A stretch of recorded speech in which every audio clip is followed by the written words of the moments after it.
Welcome back to the Farmhouse Tax Barn blog. On this episode, I'm going to be giving you some tips and tricks and showing you how to apply standing wraps. And Mira here, she's going to help us. So we use standing wraps for a variety of different reasons. Most commonly, they're used to offer more support for the horse's legs and to prevent stocking up or an excess buildup of fluid in the leg.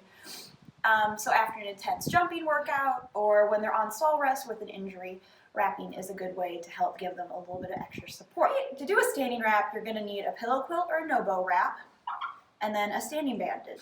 A basic standing wrap is just the pillow quilt and the standing wrap, but you can also add a poultice underneath to help draw out inflammation, or alcohol, or liniment, and that's just going to help keep those tendons and ligaments a little bit tighter and cooler.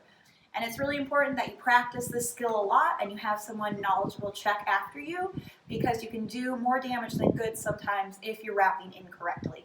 You can give a bandage bow, or you can pull a tendon.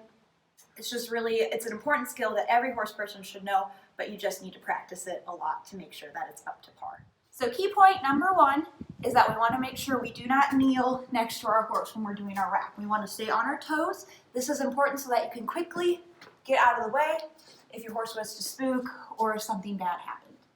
And then you want to start off with a clean, dry leg and clean wraps.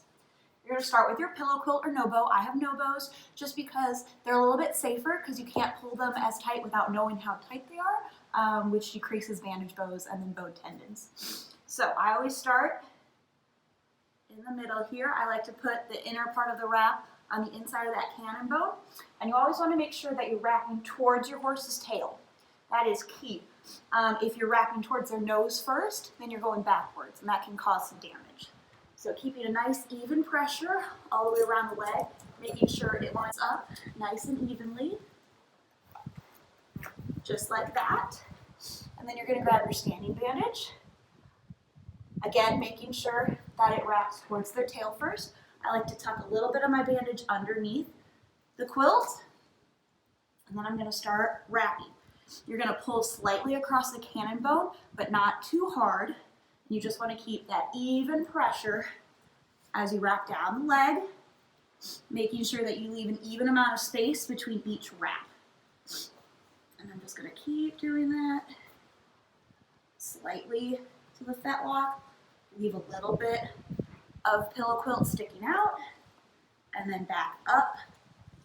Again, leaving that same spacing and even pressure till I get to the top.